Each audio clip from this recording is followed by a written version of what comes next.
نحمده ونصلي ونسلم على رسوله الكريم اما بعد فاعوذ بالله من الشيطان الرجيم بسم الله الرحمن الرحيم وما خلقت الجن والانس الا ليعبدون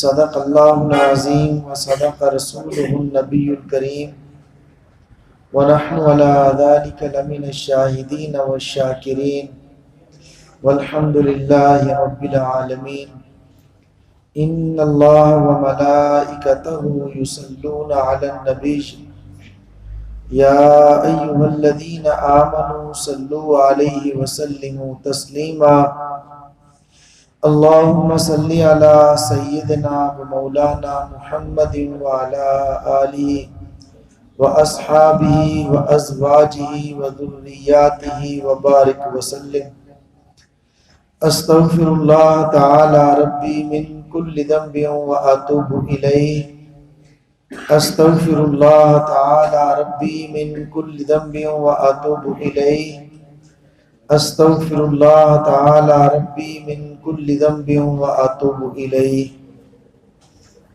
اللہ جل جلالہ کا لاکھ لاکھ شکر ادا کرتے ہیں۔ اللہ جل جلالہ نے اپنے گھر کے اندر بیٹھ کر اپنے دین کی چند باتیں سننے اور سنانے کی توفیق عطا فرمائی۔ اللہ رب العزت کچھ صحیح بات عرض کرنے کی، خود سمجھنے کی اور آپ کو سمجھانے کی۔ جب مجھے اور آپ کو سمجھ آ جائے، میرا اللہ سب سے پہلے مجھے پھر آپ تمام حضرات کو اس پر عمل کرنے کی توفیق عطا فرمائے۔ کوئی بھی چیز اللہ جل جلالہ نے بغیر مقصد کے نہیں بنائی۔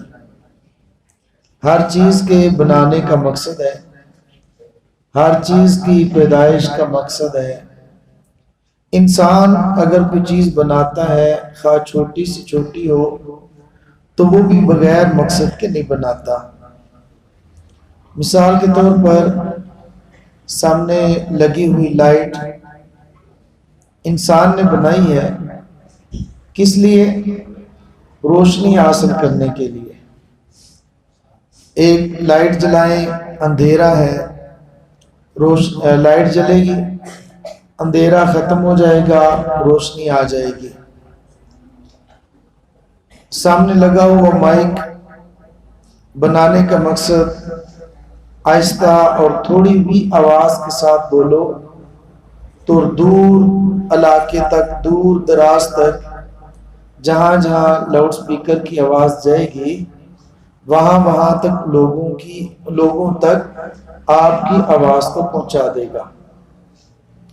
10-20 روپے کا ملنے والا گلاس وہ بھی بنایا، پانی پیا جائے، دودھ پیا جائے، اس کا مقصد ہے۔ چھوٹی سے چھوٹی چیز جس کو انسان نے بنایا وہ بغیر مقصد کے نہیں ہے، اور اتنی بڑی چیز اور انمول جس کی قیمت ادا نہیں ہو سکتی، حضرت انسان، اس کو اللہ رب العزت نے بغیر مقصد کے پیدا کر دیا، ایسی بات نہیں ہے۔ انسان کتنا قیمتی ہے آپ اس سے اندازہ لگائیں۔ ایک شخص ہے، 80-85 سال اس کی عمر ہے، ہارٹ اٹیک ہوا، ہسپتال میں داخل ہوا، آپریشن ہوا، 6-7 دن بعد ٹھیک ہو گیا، ڈسچارج شیٹ مل گئی۔ ہسپتال سے جب وہ اس کو ڈسچارج کرنے لگے، شیٹ کو دیکھ کر پریشان ہوا، آنکھوں سے آنسو جاری ہو گئے۔ ساتھ کھڑے ہوئے ڈاکٹر صاحب نے بھائی بیٹوں کی طرف اشارہ کیا کہ ان کو ذرا تسلی دیں، یہ نہ ہو کہ دوبارہ اٹیک ہو جائے۔ اس کو بل کو دیکھ کر، اب وہ بیٹے ہیں تو وہ بھی تسلی دے رہے ہیں، ابا جی خیر ہے، کوئی بات نہیں، اللہ نے صحت دے دی، شفا دے دی، کیا ہوا، 10-12 لاکھ لگ گیا تو کوئی بات ہی نہیں ہے۔ ساتھ بھائی کھڑے ہیں، بھائی کہتے ہیں بھائی صاحب کوئی بات نہیں ہے، اللہ نے اتنا مال دیا ہے، دیے ہوئے مال میں سے کروڑوں اربوں کی ہماری فیکٹریاں ہیں، ہم مالک ہیں، آمدنی ہے، اس میں سے صحت پر لگ جائے اور دوبارہ دن آ جائے تو کون سا مشکل ہے، کوئی بات نہیں ہے۔ اب جیسے جیسے بیٹا تسلی دے رہا ہے، بھائی تسلی دے رہا ہے، لوگ تسلی دے رہے ہیں، تو بابا جی کا رونا اور تیز ہو رہا ہے، آنکھوں سے آنسو اور جاری ہو گئے، تیز ہو گئے۔ اب ڈاکٹر نے ایک دل کے اندر اس کو بات آئی کہ میں بابا جی کو تسلی دیتا ہوں، کہا کہ بابا جی کوئی بات نہیں ہے، آپ نے 12 لاکھ کا 15 لاکھ کا بل دیکھا ہے، آپ پریشان ہو گئے ہیں، تو ہم لوگ 12 لاکھ میں سے کمی کر کے 6 لاکھ کر لیتے ہیں، بس اب تو ٹھیک ہے نا، اب تو آپ خوش ہیں۔ بابا جی خوش ہو گئے۔ پھر بھائیوں نے، بیٹوں نے، بچوں نے بات کی بابا جی سے، ابا جی، بھائی صاحب آپ کیوں روتے ہیں، بل کا مسئلہ ہے۔ وہ کہتا ہے او نہیں بیٹا، مسئلہ بل کا نہیں ہے، مسئلہ دل کا ہے، بات بل کی نہیں ہے، بات دل کی ہے۔ اب وہ کہتے ہیں ہمیں سمجھ نہیں آ رہی، اٹیک ہوا، دل ٹھیک ہو گیا، اب دل کی بات تو ختم ہو جانی چاہیے۔ کہتے ہیں نہیں بیٹا، جو میں بات سوچ رہا ہوں تم وہاں تک پہنچے نہیں ہو، بات اصل میں یوں ہے کہ دل کا اٹیک یہ کیا ہے، دل کی دھڑکن بند ہو جاتی ہے، دل اپنا کام نہیں کرتا، دوبارہ اس کو اسی صورت میں لانے کے لیے کوئی آپریشن کیا جاتا ہے، اسٹینٹ ڈالا جاتا ہے، کچھ نہ کچھ جو بھی علاج ہے۔ میرے دل کی دھڑکن بند ہوئی، اس کو چلانے کے لیے 15 لاکھ بل آیا، اب میں سوچ رہا ہوں کہ 85 لاکھ کا بل کتنا ہوگا، سمجھے؟ 85 سال کا دل تو دھڑک رہا ہے، جب سے میں پیدا ہوا دل دھڑک رہا ہے، ایک دفعہ دل کی دھڑکن بند ہوئی، اس کو چلانے کے لیے اگر 15 لاکھ لگا ہے تو 85 سال سے دل دھڑک رہا ہے، اس دھڑکنے کی قیمت کتنی ہوگی؟ یہ دل کی بات ہے۔ ہمارے اپنے عزیز ہیں، رشتہ دار ہے، ہمارا رشتے میں بھتیجا لگتا ہے، اس کی کمر کے جو مورے ہوتے ہیں، مورے کا مسئلہ بنا، اب وہ درد ہے، ادھر ہے ادھر ہے، رپورٹیں ہیں، ہسپتال چلے گئے، علاج ہوا، ایک مورا اس کا نیا پڑا، غالباً سٹیل کا کہتے ہیں بنایا تھا، کیا ہے، اب اس میں 12-13 لاکھ روپیہ صرف ایک اس مورے کی قیمت انہوں نے جو ڈلوایا، باقی آنا جانا وہاں رہنا وہ الگ تھا۔ اب ایک کمر کے اندر کتنے مورے ہیں، کتنے مورے ہیں، ایک اگر مورا جو ہے وہ 12-14 لاکھ کا ہے تو سب مورے کتنے کے ہوں گے؟ میں اپنی بات عرض کرتا ہوں، آپ کی نہیں عرض کرتا۔ اگر ایک انسان آنکھ چلی جائے اس کی اور وہ آنکھ کو دوبارہ لانے کے لیے آپ سے بات کرتا ہے، بھائی صاحب مجھے ایک آنکھ دے دو، میں آپ کو قیمت دیتا ہوں، وہ بولتا ہے کتنی دو گے؟ کہتے 50 لاکھ، 1 کروڑ، کہتے میں کروڑوں کی بھی ایک آنکھ نہیں دیتا، تو دونوں آنکھیں اس کی قیمت کتنی ہوگی؟ حضرت ہارون الرشید رحمت اللہ علیہ بیمار ہوئے، نہ ان کو پیاس لگی، ان کے پاس ایک اللہ والے موجود تھے، انہوں نے کہا بھئی پانی لاؤ، انہوں نے کہا بھئی آپ نے پانی نہیں پینا، ٹھہر جو۔ بزرگ ایسے تھے جن کے وہ مانتے بھی تھے، ان کا انکار نہیں کرتے تھے۔ اب ایک آدھا گھنٹہ 2 گھنٹے 3 گھنٹے گزرے، اب پیاس کی شدت ہو رہی ہے، بڑھ رہی ہے، آخر کار جب برداشت سے باہر ہوئے، کہتے ہیں پانی دیتے ہو یا نہیں دیتے، مرنے لگاؤں، کہتا اچھا یہ بتاؤ کہ آپ کو یہ پانی نہیں مل رہا اور جان نکلنے کا عالم ہے، اس وقت اگر آپ سے یہ کہہ دے پانی کا ایک پیالہ تو دیتے ہیں، اس کی قیمت کتنی دو گے، کتنی دے سکتے ہو؟ ہارون الرشید رحمت اللہ علیہ نے فرمایا آدھی بادشاہ۔ آدھی بادشاہ دے دوں گا۔ کہا ٹھیک، چلو پلا دو اس کو۔ پانی پی لیا، اب بیٹھے رہے، کوئی 2 گھنٹے 4 گھنٹے گزرے، تقاضا ہوا چھوٹے پیشاب کا، کہتے میں واش روم جاؤں، جانا میں نے کہ نہیں بیٹھ جاؤ، گھنٹہ 2 گھنٹے، اب تکلیف ہونا شروع ہو گئی، برداشت نہیں ہو رہا۔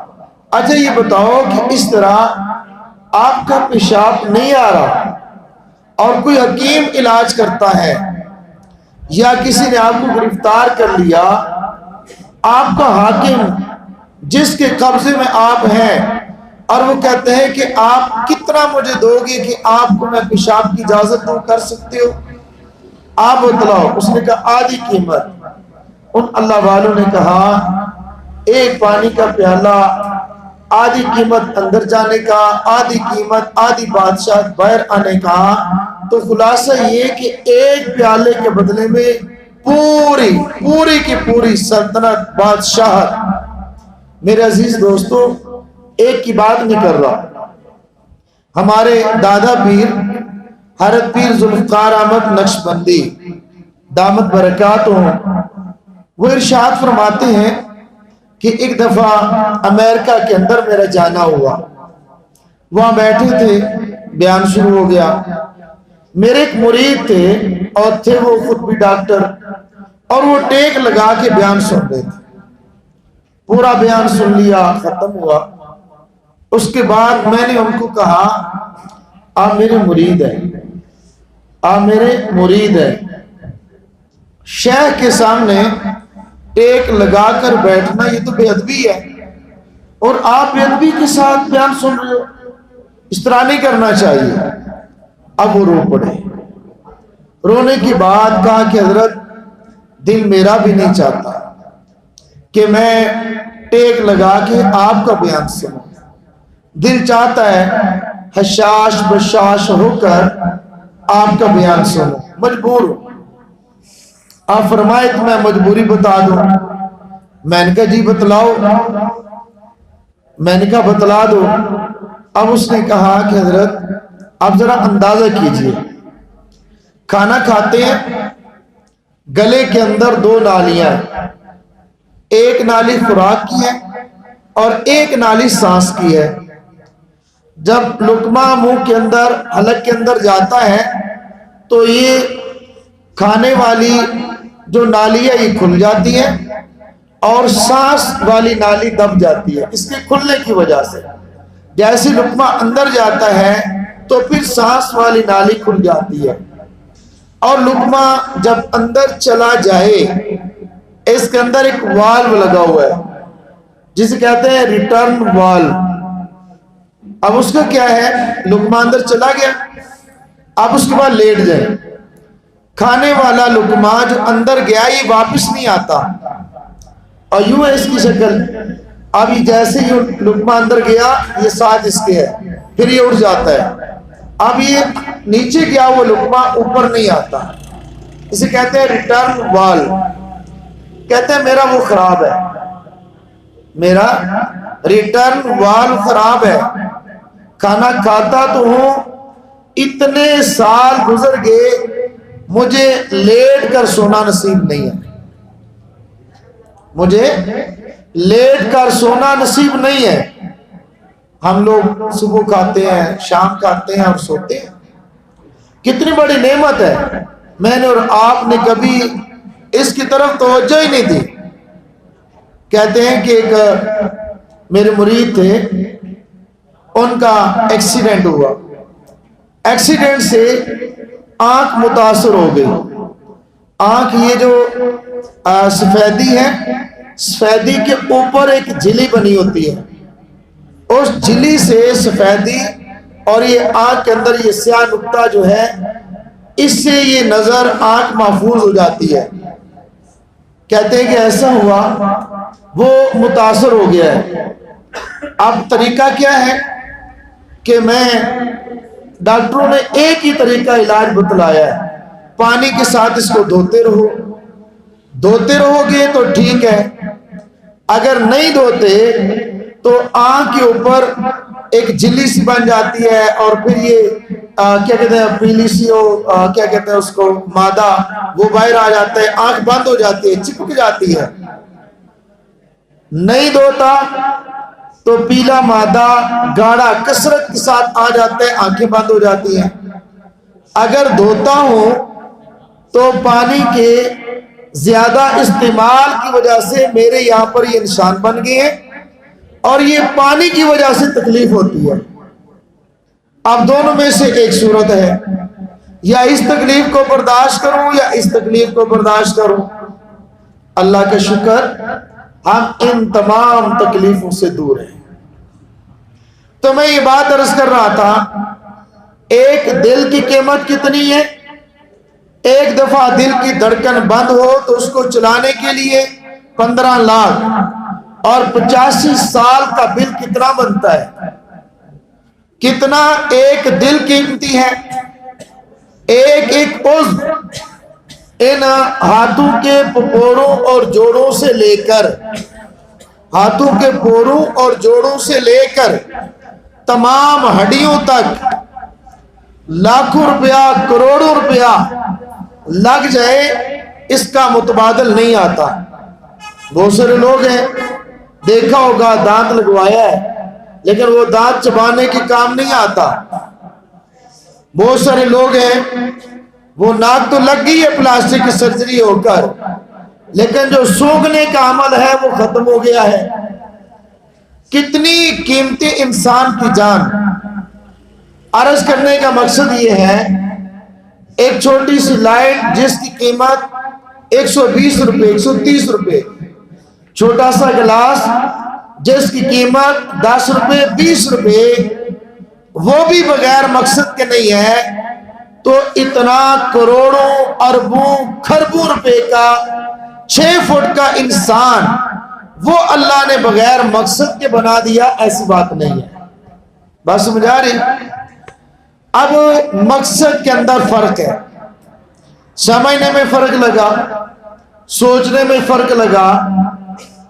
ہر ایک نے اپنی سوچ, اپنی فکر, اپنی عقل کے مطابق اپنی زندگی کا مقصد بنا لیا, اور کبھی کسی نے کسی سے پوچھ بھی لیا.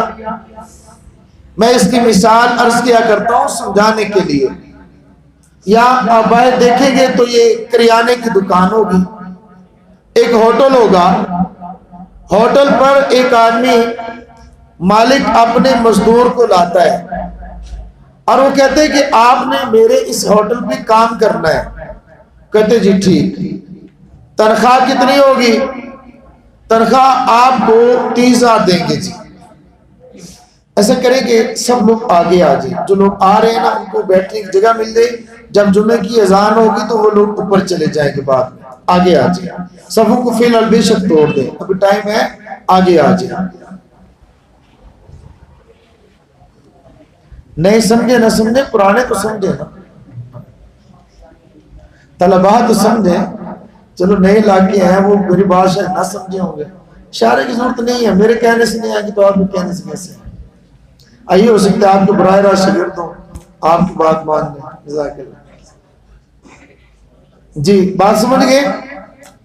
ہوٹل والے نے ایک ملازم رکھا, تنخواہ جی 30,000 دیں گے. وہ کہتا ہے ٹھیک. اب دوسرے دن اس کی جوائننگ ہوگی, ملازمت اختیار کر لی, کام اس نے شروع کرنا ہے. ہوٹل سامنے ہے, ساتھ والی دکان پہ جا کر پوچھتا ہے کہ بھائی آپ مجھے بتائیں مجھے 30,000 روپیہ کس کام کا ملے گا؟ کہتے کس کام کا؟ وہ موٹر سائیکل پڑی ہے, موٹر سائیکل لو, پیٹرول بھی ہے, صبح میں چکر لگاؤ واپس آ جاؤ, مہینے کے بعد 30,000 مل جائے گے. وہ کہتا ہے ٹھیک.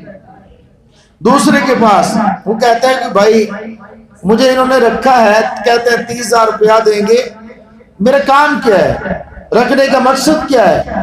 ساتھ والی دکان سے پوچھا, وہ کہتا ہے یہ چارپائی جو پڑی ہے نا, بستر بھی لگا ہوا ہے, آرام سے سو جاؤ.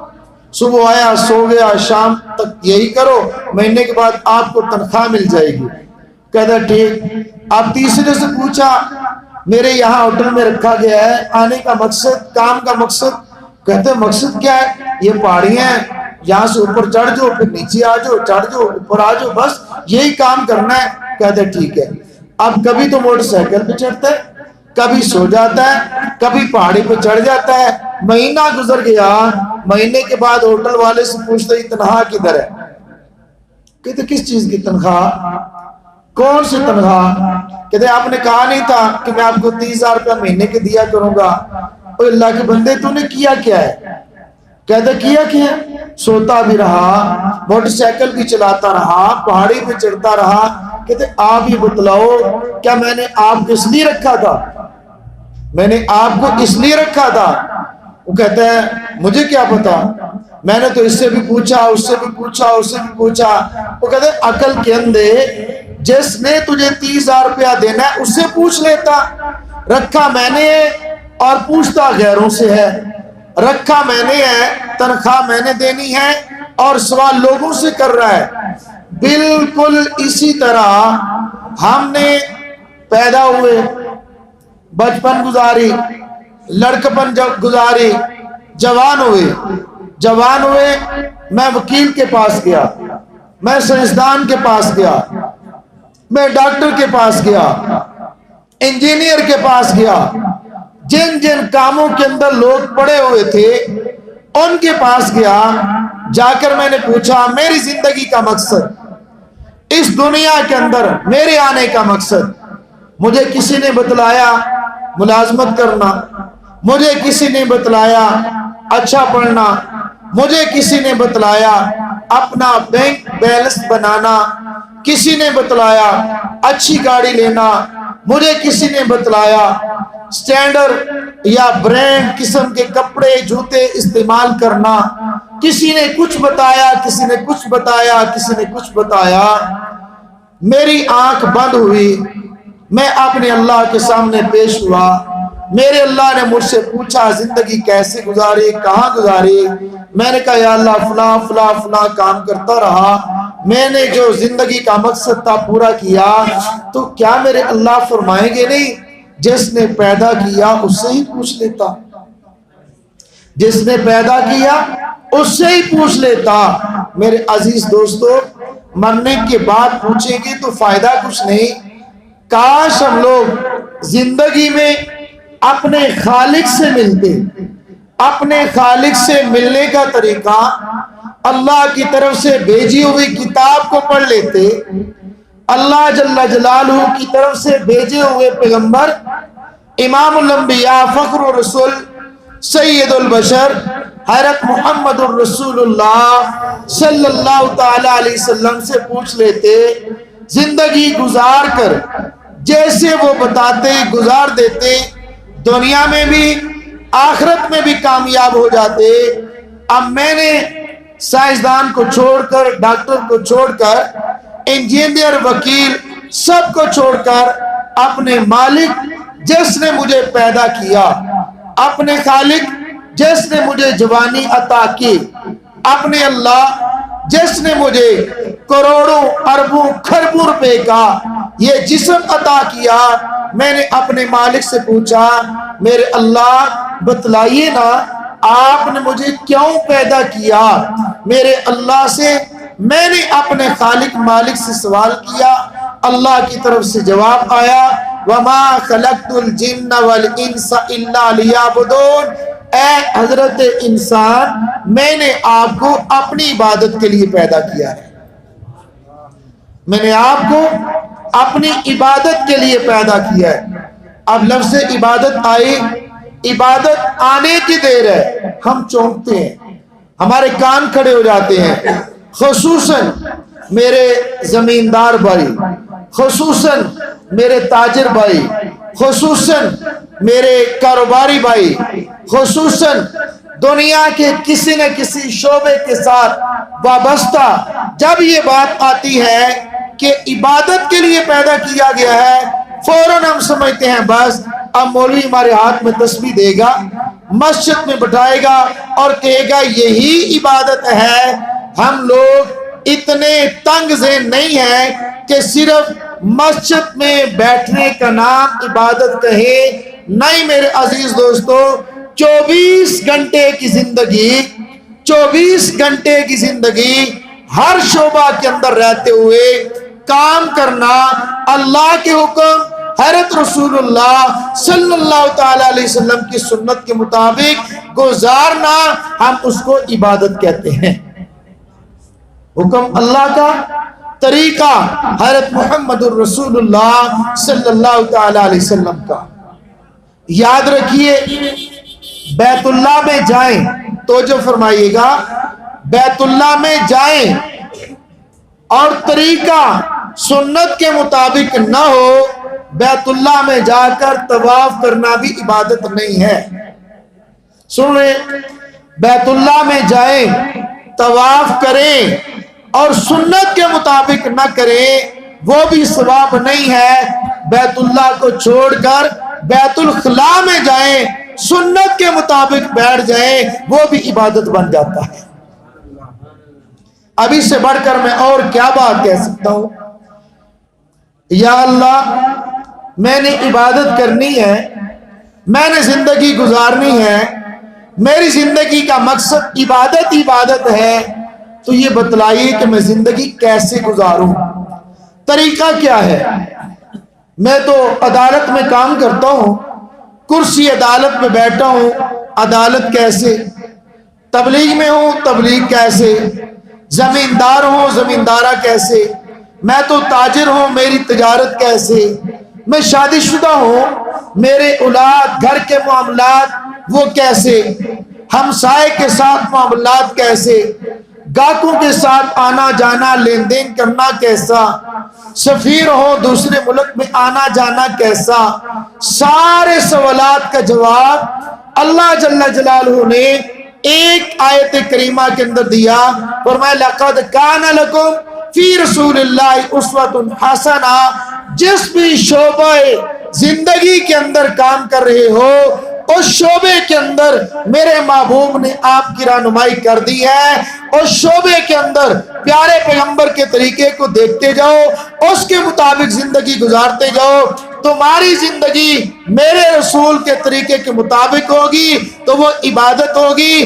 اگر ان کے طریقے کے مطابق نہیں ہے تو عبادت بھی عبادت نہیں ہوگی۔ بات سمجھ آ گئی؟ آج کل میں اس کو سمجھانے کے لیے مثال عرض کرتا ہوں کہ میں کیا کروں، میں کیسے کروں۔ ایک آدمی 5,000 روپے کا سوٹ لیتا ہے، سوٹ لے کر درزی کے پاس جاتا ہے، درزی سے کہتا ہے میرے کپڑے سلائی کر دو۔ بالکل ٹھیک، کتنے دنوں میں؟ درزی کہتا ہے جی 3 دنوں میں۔ کہتے یار کوئی بات نہیں، 3 دن چھوڑو، آپ 5 دن میں دے دینا، مجھے کوئی زیادہ جلدی نہیں ہے، 5 دن میں دے دینا۔ کہتے آپ بتلائیے سلائی کتنی ہے؟ کہتا ہے جی 2,000۔ یار 2,000 چھوڑو، میں آپ کو 3,000 دوں گا، لیکن کپڑے کی سلائی مزیدار ہونی چاہیے، ایسی ہو کہ میرے دل کو لگے۔ کہتے ٹھیک ہے، 2,000 کی بجائے 3,000 مل جائے، اور کیا چاہیے؟ اب وہ سے سوال کرتا ہے، پوچھتا ہے کیسے ہو؟ کڑھائی، سلائی، ڈبل، سنگل، کف والے، قمیض ہو، کرتا ہو، کیسا ہو؟ کہتے یار سوالوں کو چھوڑو، یہ میں جوڑا کپڑوں کا شاپنگ بیگ میں ڈال کر لایا ہوں، اس کے مطابق میری سلائی کر دینا۔ وہ کہتے ٹھیک۔ اب 3 دن تھے، اس نے اس کو 5 دن دیے، 2,000 کی بجائے 3,000 کا وعدہ کیا۔ اب وہ 6 دن، 1 دن بعد اس کے پاس جاتا ہے، جا کر پوچھتا بھی کپڑے سل گئے؟ ہاں جی سل گئے۔ کہاں ہے؟ یہ سوٹ پڑا ہے۔ اب اس کو کھولتا ہے، سوٹ کو کھولا، کھول کر دیکھا، یہ کیا ہوا؟ میرے سوٹ کا ستیہ ناش کر دیا تو نے۔ کہتے کیوں سر جی؟ دیکھو تو صحیح۔ کہتے کیا دیکھو؟ تم نے سوٹ خراب کر دیا۔ کہتے دیکھو یہ ڈیزائن جو ہے یہ کوئٹہ کا ہے، یہ ڈیزائن پشاور کا ہے، یہ شلوار کراچی کی ہے، اور یہ کف جو ہے اسلام آباد کا ہے۔ میں نے پورے ملک کے ڈیزائنوں کو جمع کر کے آپ کو اتنا اچھا جوڑا سلا کے دیا ہے، سلائی کر کے دیا ہے، اب تم بھی نہیں مانتے۔ عجیب بات نہیں ہے؟ آپ ایمانداری سے بتانا، مری کے لوگوں، آپ حضرات یہ بتلانا کہ اگر آپ کے سوٹ کے ساتھ ایسا ہو، آپ اس کو قبول کر لیں گے؟ کیوں بھائی؟ بالکل قبول نہیں کریں گے. کیوں نہیں کریں گے؟ آپ کہیں گے بھائی میں نے آپ کو یہ نمونہ دیا ہے، ماڈل دیا ہے، اس کے مطابق سلائی کرنا. تم تو اپنی مرضی شامل کرتے رہے. میں اور آپ اپنا 5,000 کا جوڑا اس سے لینے کے لیے تیار نہیں ہے، بلکہ 3,000 دینا تو دور کی بات ہے، اوپر چٹی لگائیں گے کہ آپ نے میرا سوٹ خراب کر دیا. آپ بتلاؤ وہ اللہ جس نے مجھے اور آپ کو اتنا قیمتی دین دیا ہے، جس دین پر حضرت رسول اللہ صلی اللہ تعالی علیہ وسلم کا خون لگا، حضرت حسین کا خون لگا، اصحاب پیغمبر کا خون لگا، تو کیا وہ اللہ اتنا قیمتی دین جس پر میری اور آپ کی اپنی مرضی چلی ہوگی، اللہ کے رسول کا طریقہ نہیں ہوگا، تو میرا اللہ اس کو قبول کر لے گا؟ کبھی بھی ایسا نہیں ہو سکتا. میں ایک مثال دیتا ہوں. کبھی کبھی کوئی بات کی جائے نا، کہتے اس میں حرج کیا ہے، یہ بات نہ کرو، اس میں حرج کیا ہے، یہ کام نہ کرو، اس میں گناہ کیا ہے، اس میں حرج کیا ہے. حرج کیا ہے بتلاتا ہوں. فرض فجر کے، فجر کو چھوڑو، آج جمعہ پڑھیں گے تو جمعہ کے فرض کی رکھتے کتنی؟ آپ بتلائیں بھائی، کتنی رکھتے ہیں فرض کی؟ 2. اب میں کہتا ہوں 2 کی بجائے 4 پڑھ لیتے ہیں، آج 4 پڑھ لیتے ہیں. آپ کہتے ہیں کیوں مولوی صاحب؟ میں کہتا ہوں اس میں حرج کیا ہے؟ 2 رکوع زیادہ، تسبیحات زیادہ، سجدے زیادہ، تلاوت زیادہ، قرات زیادہ، سورۃ الفاتحہ زیادہ، قیام زیادہ، تو اس میں حرج کیا ہے؟ ثواب زیادہ ہے. آپ فوراً کہیں گے مولوی صاحب یہ 2 فرض وہ نہیں ہیں جو اللہ کے رسول نے پڑھ کر ہمیں سمجھائے بتلائے تھے، اس میں تو آپ نے اپنی مرضی کی ہے. آپ مجھے 2 سے 4 فرض نہیں پڑھنے دیتے، تو اپنی مرضی سے بنایا ہوا دین میرا اللہ قبول نہیں کرتا.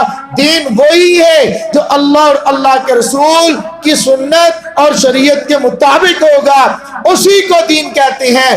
وہی دین میری اور آپ کی زندگی کا مقصد ہے. اللہ رب العزت نے مجھے اور آپ کو یہ جو 2 دن کی زندگی، 4 دن کی زندگی، 1 سال کی، 20 سال کی، 100 سال کی زندگی دی ہے. اس زندگی کا مقصد اللہ کی عبادت ہے. اللہ کی عبادت ہے ہی وہ جو اللہ کے رسول صلی اللہ تعالی علیہ وسلم کی سنت کے مطابق ہو جائے. میرے عزیز دوستو، میرے عزیز بھائیو، میں اور آپ سمجھتے ہیں یہ جو ہمارے اجتماعات، یہ ہمارے کبھی کبھی ہونے والی یہ اکٹھ، کبھی کبھی ہونے والی مجالس، یہ اس کی یاد دہانی ہے. ہمیں پتہ چلے میرے اللہ نے کیوں بھیجا ہے، میرے اللہ نے کیوں بھیجا ہے. میرے عزیز دوستو، صرف علاج کرنا کوئی کمال نہیں ہے، مکان بنانا کوئی کمال نہیں ہے، رزق کمانا کوئی کمال نہیں ہے. ہاں کمائیں، کون کہتا ہے نہ کمائیں؟ حلال طریقے سے کما لیں، حرام کو چھوڑ دیں. میں نے عرض کیا ہر زندگی کا وہ شعبہ جس چیز کے اندر میں اور آپ کام کرتے ہیں، جس جس شعبے کے ساتھ وابستہ ہیں، اس شعبے کے ساتھ اس کا حق ادا کرنا اور اسلامی اصولوں کے مطابق کرنا، اسی کو دین کہتے ہیں، اسی کو شریعت کہتے ہیں. صرف مسجد میں بیٹھ جانا اس کو عبادت نہیں کہتے. عبادت کا خلاصہ یہ ہے کہ 24 گھنٹے کی زندگی اللہ جل جلالہ کے حکم کے مطابق حضرت امام الانبیاء حضرت محمد الرسول اللہ صلی اللہ تعالی علیہ وسلم کی سنت کے مطابق زندگی گزارنا، اسی کو دین کہتے ہیں. اور یہی دین میری اور آپ کی زندگی کا مقصد ہے. یہ دین ہمارے اندر بھی آ جائے، ہماری اولاد میں بھی آ جائے، ہماری نسلوں میں بھی آ جائے. میرے دوستو اور میرے بھائیوں، عرض کرنے کا مقصد، ہم لوگ دکان پہ اذان ہو گئی، نماز نہیں پڑھتے، وقت تو گزر گیا، پڑھ لیں گے، وقت پھر بھی گزر گیا. پیسہ ہے، حج ادا نہیں کرتے، وقت گزر گیا، حج ادا کریں گے، پھر بھی گزر گیا. رمضان کا مہینہ آیا، روزے رکھ لیے، مہینہ پھر بھی گزر گیا، اور نہیں رکھتے، مہینہ پھر بھی گزر گیا. لیکن گزرنے میں فرق تو ہے نا، بہت زیادہ فرق۔ ایک ہے اللہ جل جلالہ کو راضی کر کے اپنی زندگی گزار کے اللہ کے سامنے پیش ہو جانا، ایک ہے اپنے اللہ کی نافرمانی کر کے اللہ کو ناراض کر کے اللہ کے سامنے پیش ہو جانا۔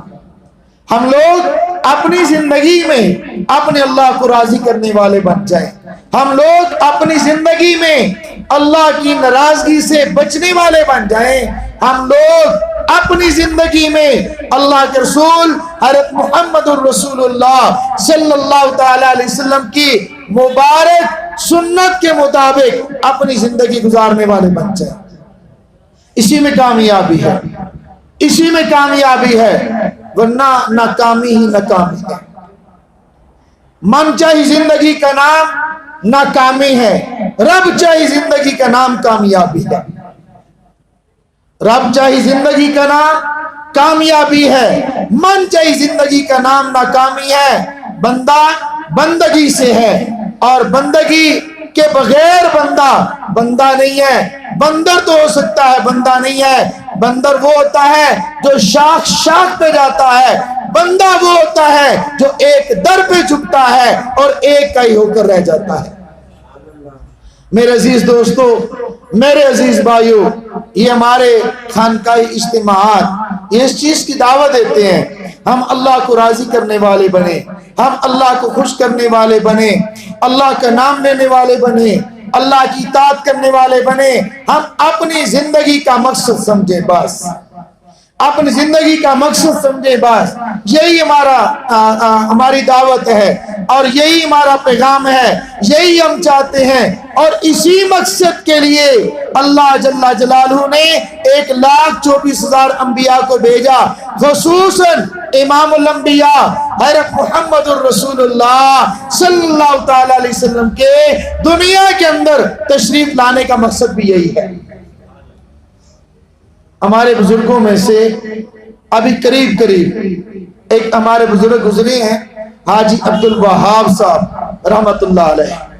وہ کبھی کبھی ایئرپورٹ پہ ہوتے، کہتے جاتے، لوگ ان سے پوچھتے، ان کے اسفار بھی زیادہ تھے، بیرون ملک جاتے، کسی پوچھنے والے نے بتلایا کہ ایسے آپ جائیں گے فلاں ملک کے اندر کیا کریں گے، فلاں ملک میں جائیں گے کیا کریں گے؟ وہ فرماتے ہیں کہ لوگوں کو مخلوق کی غلامی سے نکال کر خالق کی غلامی میں لانے کی محنت کر رہے ہیں، مخلوق کی غلامی سے نکال کر خالق کی غلامی میں لانے کی محنت کر رہے ہیں۔